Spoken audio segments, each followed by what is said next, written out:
Saben, ¿no? Estamos viviendo una situación muy complicada en la República Argentina con el aumento de la pobreza, el aumento exponencial de la pobreza, ¿no? Estamos ya superando el 54% de pobreza en nuestra querida República Argentina. Y para hablar de esto, tenemos a alguien que hace mucho para que justamente brindar herramientas al Estado y a la sociedad en general para combatir justamente este flagelo que nos toca a todos. Justamente para hablar de todo esto tenemos al director ejecutivo del Observatorio Socioeconómico de la UCAL, justamente de nuestra Universidad Católica de la Ciudad de La Plata. Estamos hablando de Rodrigo Martín. Rodrigo, ¿cómo andás? Valentín Cueto y Carlos Martín te saludan.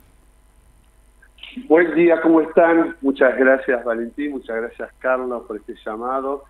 Y la verdad, por seguir poniendo sobre la mesa un tema que es tan importante para todos los argentinos, para nuestra sociedad, para que lo sigamos no solamente visualizando, sino también empezando a tener claridad sobre cuáles son las políticas, las prácticas que se están llevando adelante para realmente dar vuelta a esta situación. Porque si no pareciera que si no están ustedes como unos actores de comunicación de estos temas, y nosotros con el trabajo territorial importante que hacemos, ¿sí? No sé, es como que la sociedad no los toma y los tapan con otros temas y como si no fueran tan importantes como lo son, ¿no? Uh-huh. Rodrigo, bueno, ustedes presentaron ya hace, creo que fue hace un mes, 2 meses, ¿no? El indicador de integración y desarrollo 2023-2024, que bueno, que dio números alarmantes para nuestra ciudad de La Plata, entre ellos que hay 262 barrios populares en nuestra ciudad, que más del 50% de la población vive en estos barrios. Decime, por favor, corregime si es que me estoy equivocando con alguno de los datos, porque lo estoy diciendo de memoria. Y bueno, y muchos datos más que nos tocan a todos nosotros. Además, le contamos también a nuestra audiencia que el observatorio fue declarado de interés para el municipio de La Plata, justamente por brindar estas herramientas. Está muy bien, ¿no es cierto? Correcto, correcto. Desde hace 7 años el observatorio viene haciendo un relevamiento sobre los barrios considerados precarios, asentamientos, lo que determina el RENAVAP, el Registro Nacional de Barrios Populares, el ítem de, bueno, cuáles son considerados barrios por la cantidad de servicios que no tienen. Y eso, nosotros dijimos, bueno, esto es un dato muy importante, que la sociedad no los conoce, no los conocemos, y bueno, que son tan importantes que es necesario hacerlo una cuestión pública, de público conocimiento, de público abordaje. Hay una red mucho más amplia que los estados que son necesarios que articulen para que realmente se pueda llegar a resolver. Y ahí metemos la sociedad, las organizaciones, los comedores, todos los actores realmente de cambio que tenemos para poder llegar a hacer un abordaje integral. Y como dice el Papa Francisco, de forma de poliedro, de todos con su lado, con sus diferentes visiones, pero con un objetivo común que tiene que ser mancomunado. Así que esta es la primera intención, haber logrado un relevamiento y una socialización del dato. Que todos sepamos hoy que son, de memoria, como decías recién bien, vos, 262. Uh-huh. Ahí tenemos el número que hay, unas 230.000 personas viviendo hoy en esa condición de vulnerabilidad.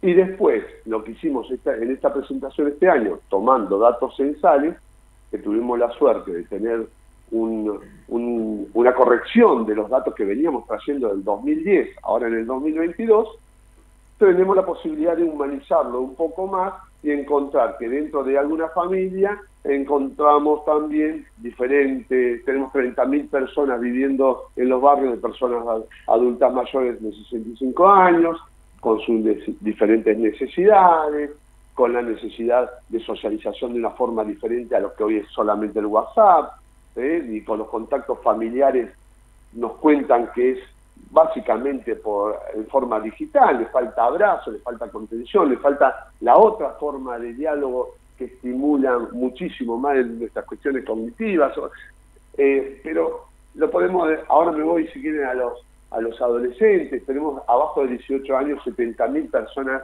niños y niñas que están viviendo en los barrios con sus totalmente diferentes necesidades, no podemos, de 0 a 2 o 3 años tenemos una necesidad, desde 5, si quieren, en la etapa de escolaridad primaria, otras necesidades totalmente distintas, y después la adolescencia con particularidades muy, muy diferentes. Así que sí, una presentación, como todos los años, nutrida de un humanismo diferente, que nos permitió desgranar un poco más las necesidades, para no decir solamente un número frío, y a partir de eso empezar a trabajar y afinar un poco más los mecanismos de contención necesarios que tiene que tener toda política pública y social. Rodrigo, Carlos Martín te habla, buen día. Buen Rodrigo, día, Carlos. ¿cómo te va? ¿Cuál es el último mensaje que recibieron del Papa en relación a esta realidad que ustedes expusieron, ¿no es cierto? Que en realidad, bueno, bien sabes, Carlos, porque lo estamos hablando, hace poco tiempo estuvimos juntos con él, y hay todo un mensaje de salida, de trabajo en territorio, haciendo esto que estamos haciendo también. Estuve la semana pasada en Brasil, en toda la parte de Río Grande do Sul, viendo los efectos que tuvo la inundación histórica más grande que tuvo esa zona, y una de las más importantes que tuvo Latinoamérica. Y bueno, nos puso que nos interpelemos con esto, mostrar estas cosas, ¿no? El año pasado fue récord en Latinoamérica de desastres climáticos. Estamos teniendo a nivel mundial 30 millones de migrantes porque han sido desalojados por cuestiones climáticas, terremotos, incendios, inundaciones de los lugares donde estaban. Y eso se proyecta a 150 para el 2050. Así que tenemos una situación hoy súper preocupante. Ya lo viene, el Papa Francisco lo viene diciendo en cada una de sus encíclicas, ¿no? El principio, la teoría del descarte, tengan cuidado, cómo funciona la clase política con este concepto de ir hacia el bien común, cómo funciona toda la sociedad con eso, cómo funciona la ciencia. O sea, en la primera encíclica tenemos un marcado ejemplo del modelo económico. La segunda encíclica, cuando hablamos de Laudato Si, todo lo que es la madre tierra, o sea, qué estamos haciendo y el daño ambiental que estamos generando, o sea, cómo nos estamos comportando dentro de ese modelo. Y la tercera encíclica, Fratelli Tutti, como hermanos, cómo nos estamos realmente posicionando ante toda esta crisis. Ese es el gran mensaje. Ahora, esas palabras hay que hacerlas acción. Claro. Esas palabras realmente tienen que dejar de ser tinta y tienen que pasar a ser sangre.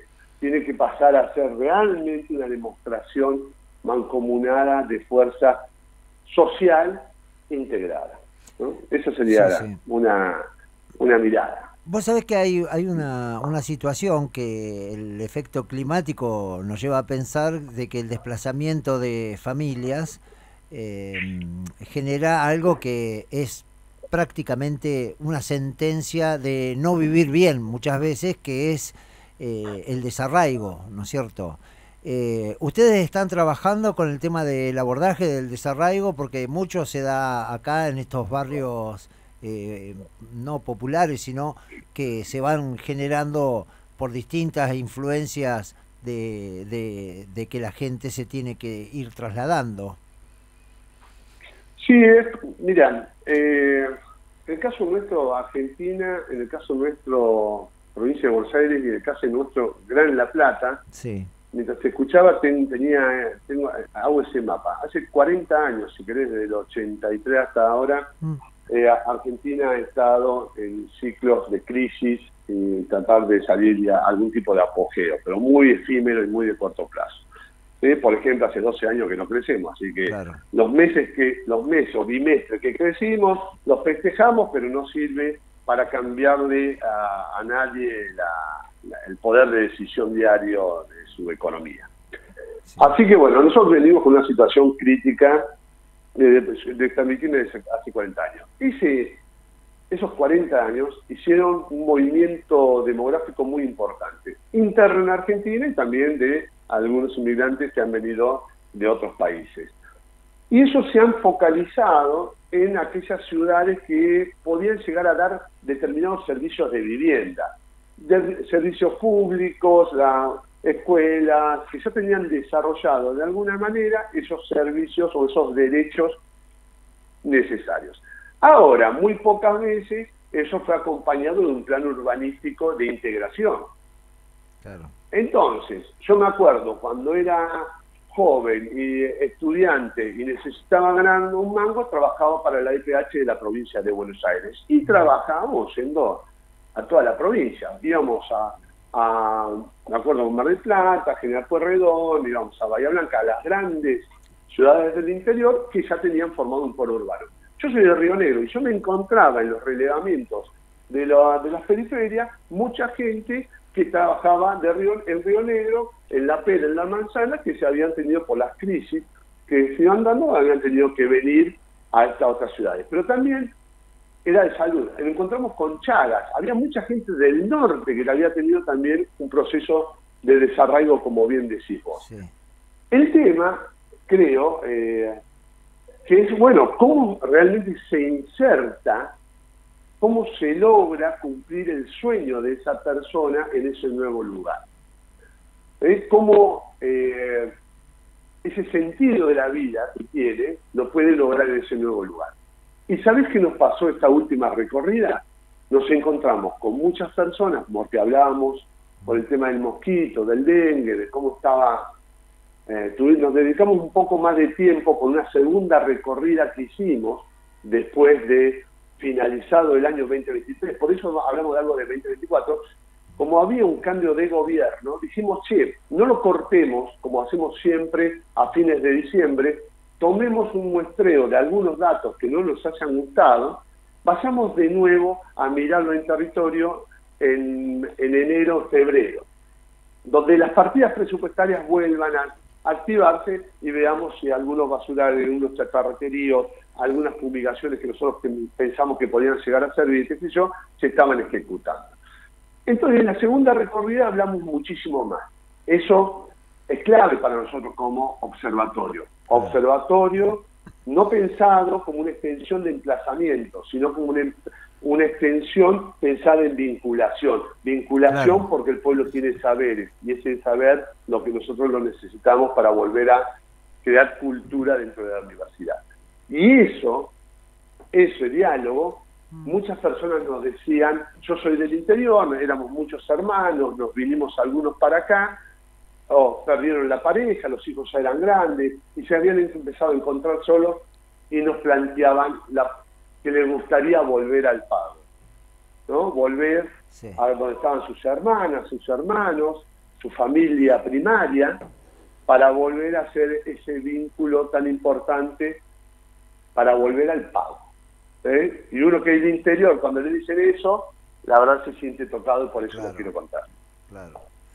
Vos sabés que uno de los efectos que provoca el desarraigo muchas veces es el alcoholismo, genera violencia en la persona, no porque sea violenta, sino porque ese es el producto que genera el desarraigo, ¿no es cierto? Y muchas veces no es abordado desde ese aspecto. Y es como que se lo deja pasar, y sabés que segunda, tercera generación de desarraigados, por más que hayan nacido acá, vienen con una problemática, que es la familiar, ¿no es cierto? Obviamente que muchas veces se justifica el desarraigo por la falta de acciones, como decís vos, de los gobiernos. Fíjate que mucha gente que te dice que es del interior vivía en las mismas condiciones de edilicias, con la diferencia que la escuela la tienen a 5 cuadras, el hospital a 1,5 cuadras, y en su lugar de origen lo tienen a 5 kilómetros. La expectativa de trabajo es muy escasa, y acá hay una expectativa de trabajo diferente, pero terminan pagándolo con el desarraigo. Por eso yo te hacía más hincapié en el tema del desarraigo. Vos sabés, La Matanza, el 70% de la población de La Matanza, que es el lugar más poblado de la Argentina, es de gente que ha venido del interior. Lo mismo está pasando en Mar del Plata, lo mismo acá en La Plata. ¿Cómo abordamos eso? Sí. ¿Sabes qué? Déjame sumar una cosa más, y ya vinculándolo también a un mensaje del Papa, ¿no? Cuando uno se desarraiga, rompe el techo, tierra y trabajo, ¿no? Y eso quizás que es una de las bases primarias que tiene cuando está en el otro lugar. O sea, capaz que eso es lo que lo ataba a un espacio. Muchos de los que se han tenido que mover de una ciudad a otra lo han hecho por una crisis que le ha trastocado todas estas dimensiones. Ahora, cuando el concepto familiar como núcleo social primario lo tenés fuerte, y cuando tenés la posibilidad de tener una relación geocultural con tu suelo, ¿sí? Y tenés la posibilidad de en esa tierra desarrollarte también con trabajo y lograr detrás de ese trabajo la autorrealización también y llevar a tu hogar, o sea, todo lo que tiene eso aparejado.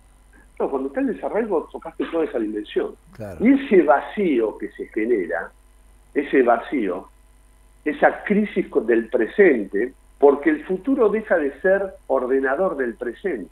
Claro. Porque vos cuando tenés proyección, cuando vos esperás el año bueno, el año de la mejor siembra, o sea, vos sabés que hay una expectativa en el futuro, te ordena el presente. Ahora, cuando vos dejás de tener ese presente con certidumbre, entras en un vacío existencial hoy, claro, ese futuro, perdón, ordenador en el presente, dejás tener un vacío, empezás a tener un vacío hoy que lo tenés que llenar de alguna manera. Y ahí están estas cosas con qué lo lleno, ¿no? Con estas que son tan preocupantes y cómo rompe todo eso la red familiar, el tejido familiar. Claro. Esto es lo que nos dicen tanto las abuelas, las mamás, que por lo general están muy preocupadas por los hijos y los nietos, nos lo dicen tan seguidamente en el barrio, el problema del alcohol, las drogas, la ludopatía, las cuestiones que vienen a llenar un vacío. Exacto. Hoy y que no se puede resolver tan fácilmente. Rodrigo, ¿cómo podemos ayudar nosotros? ¿Qué tenemos que hacer? Vos que conocés todo esto, ¿cómo podemos colaborar? ¿De qué manera? Me encantó. Ahora atajate. Sí, Catalina, ¿no? Por supuesto. No, primero que nada, lo que están haciendo ya es un montón. Sí, pues yo creo que nosotros no nos dedicamos, nosotros hablamos de los temas, reflexionamos poco y nunca los rumiamos. ¿Sí? Tenemos que aprender a rumiar algunos temas, porque hay que masticarlos un rato más y hay que ver realmente cuáles son las posibilidades de salida. ¿Por qué? Porque la solución es hoy. Claro. ¿Por qué? Porque nosotros somos parte de la solución. Entonces, manos a la obra. Bueno, después tiene que haber un orden, no podemos ser desordenados, porque si no, muchas de a veces las buenas intenciones llegan al mismo lugar y una semana diferente de plazo. O sea, desalientan muchas veces esas buenas intenciones, la falta de orden. Entonces, organizarnos también es importante. La sociedad, el pueblo es el primero que ayuda al pueblo, siempre. Sí. Vos das una catástrofe, el primero que lo ayudó fue el pueblo. Sí. Después, cuando se dieron cuenta que eso es fructífero y ayuda y realmente podría llegar a más, se organizan y se hacen organizaciones sociales, se hace una red social importantísima. Cuando eso empieza a tener alguna fortaleza, por lo general llega el Estado tratando de organizarlo, también regularlo y hacerlo generalizado. Pero siempre hay que escuchar primero al pueblo, hay que mirar y observar primero al pueblo, hay que ver esta variable. No tenemos que dar vuelta, no tenemos que mirar tanto, ni quejarnos tanto, hay que ver un poco más esta acción primordial y humanitaria que tenemos. Eso es una de las primeras reflexiones. Después, el poliedro tiene que organizarse sin muchos mayor anhelo que fomentar el bien común y bajar el costo social que hoy tenemos. Tenemos un costo social muy alto, muy alto. Sí. Y eso nos involucra a todos, eso nos tenemos que hacer solidarios con todos, desde el lugar que podamos. En Porto Alegre estuve en un lugar donde hay hacen a chicos que tienen vulnerados los derechos, chicas y chicos, por violaciones de derechos, que muchos vienen de otros estados y le dan protección, prevención y la posibilidad después de inserción a través de talleres. Y un lugar lindo, bien cuidado, con colores, los chicos sonriendo, claro. A pesar de toda la situación que tuvieron, y principalmente eso está sustentado por la ciudad, pero la parte privada, los filantrópicos, el Estado, obviamente que sí, pero está primero traccionado por la sociedad. Claro. Así que en realidad es una reflexión a pensar, a ver cómo podemos llegar a hacer para, entre todos y cada vez de una forma más fuerte y sustentable, lo podemos ir llevando adelante. Claro. Una de las cosas, ayer hablábamos con Gramajo, que trabaja de la UTEP, y yo le decía si ellos tienen en cuenta de que, bueno, él me hablaba de los barrios perimetrales, ¿no? ¿Cómo decía Valentín? De los barrios periféricos. Periféricos, sí. Y yo le empecé a incluir el casco urbano dentro de eso que creen que es periférico, porque hoy las heladeras de algunos departamentos donde vive un abuelo o gente que estudia, están en las mismas condiciones de esos barrios vulnerados, ¿no es cierto? Ya no tienen para comer, no se trasladan en micro, caminan, sí, tienen una estructura edilicia que aparentemente contiene de otra manera a la persona, pero creo que no hay que dejarla de lado, porque ya lo estamos viendo en el centro, de que hay gente que ya no va a prender la luz, tiene problemas con tener gas. Estamos generando un todo también con lo que es un casco urbano, por ejemplo, como La Plata, ¿no? Bueno, correcto, está totalmente en lo cierto. Ahí lo que pasa es que hay dos palabras que tenemos que hacerlas jugar un poquito más. Sí. El tema de vivir en un barrio precario que tiene carencias, por ejemplo, que tiene un basural en la puerta donde hay perros con sarna y los chiquitos tienen zoonosis, algún problema de transmisión. Bueno, eso, vos decís, bueno, ahí tengo una cuestión muy particular. La distancia con las unidades sanitarias muy lejanas, entonces las posibilidades de controles son malos, claro. ¿Sí? Los seguimientos médicos son malos, bueno, podemos hablar un montón de eso como una carencia por vivir no integrado. Vamos a pensar así. Sí. A ver, ¿dónde está la pobreza? La pobreza económica, bueno, la pobreza es un estadio, ¿sí? Se está pobre. Yo te doy, suplo esa carencia y te saco de esa situación.